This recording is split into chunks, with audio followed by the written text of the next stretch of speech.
Hello everyone, I'm Dr. Abha Mahashur. I'm a pulmonologist associated with Lilavati Hospital. My area of interest is airway diseases, sleep medicine, respiratory infections, and I'm a strong believer of pulmonary rehabilitation. Today the topic of discussion is post-COVID era. I would say that it's a new world, maybe a revised world, maybe a better world which has come up with its own understanding, with its own welcoming changes for us. Definitely we have concerns to address too. The COVID pandemic has yet not ended. Maybe we are at a plateau, maybe we can go on this side of the world where things can be nice and flowery, or we can go back brain with a third wave. So important is that we understand that we do have concerns and we do have solutions to those concerns. Talking about few concerns, the first one and the most important is the medical emergencies.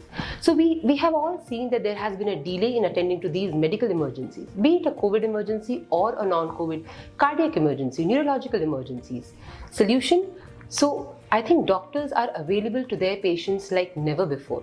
On phone calls, by telecommunications, we are all there at your footstep. Secondly, the hospitals have evolved.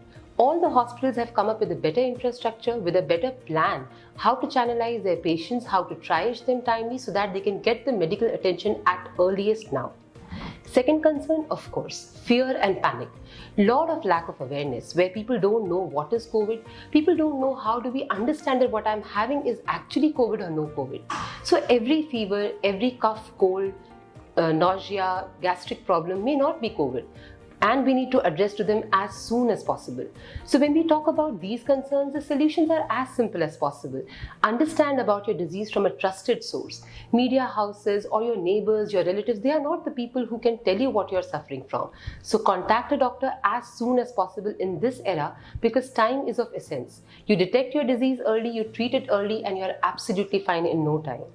Second thing about awareness, we need to know that whatever we read, whatever we communicate has to be through a responsible mind, through a responsible tongue. So do not even at your end communicate something which you are not aware of properly. So awareness definitely has improved. People know about what they're dealing with. They do have a certain, I would say, extra ounce of confidence on their treating doctors because frankly speaking, our medical fraternity is more confident now with our understanding, with our learning with the disease and the consequences, and our handling has improved for sure. Third concern, availability and accessibility to the doctors. So, of course, yes, this was a huge problem. We all have sob stories around us where people could not get the attention timely. They had these sufferings, and definitely that made us feel even more bad about the whole situation. Currently, you have doctors who are accessible. You have healthcare right at your door by our very own telemedicine. So this science was not new to us, but yes, it has resurfaced. And now we have all the medical care which will reach to you at your doorstep. We can tell you how to start your medications, when to think that this is my red flag, you need to come to us immediately, when to avail your hospital care. So all the switches are very well informed to the patients, and that has made a lot of difference, I would say. So telemedicine is one thing which is not even your current situation. Maybe it's something which will be there for us for long.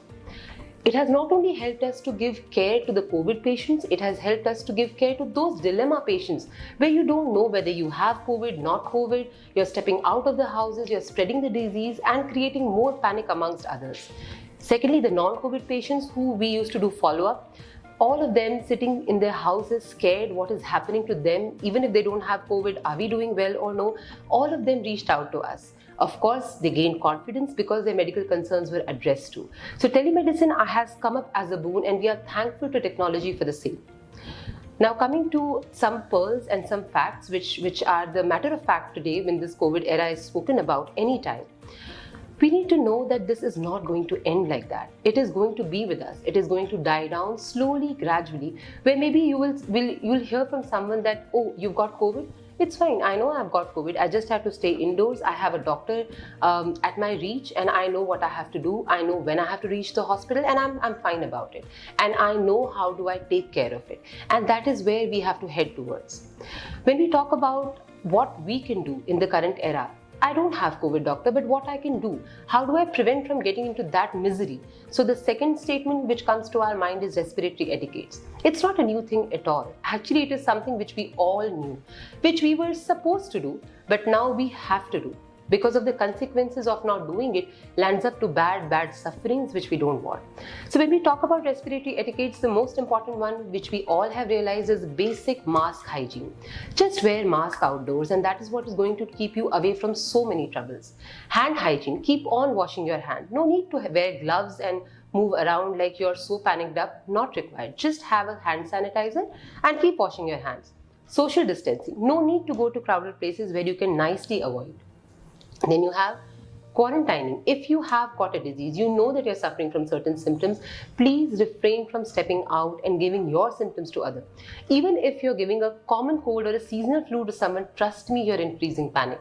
So quarantine yourself. If you have fever, if you have any respiratory symptoms, cough, cold, nasal congestion, stay in your indoors and talk to a doctor. Understand what you have and treat it as soon as possible. Then the last etiquette, which I would say the new one in the list, would be vaccination. So vaccination is not something which is only going to help you. Of course, it's going to keep you safeguarded in the current situation, but also it will reduce the communicability of this disease in the system. So it is a social behavior which you are expected to do. Please vaccinate yourself as soon as possible for yourself and for your loved ones around. The second pearl of wisdom is that assurance. We have that assurance now. So what do I mean by that? I mean to say that if you can prevent it, it's the best situation.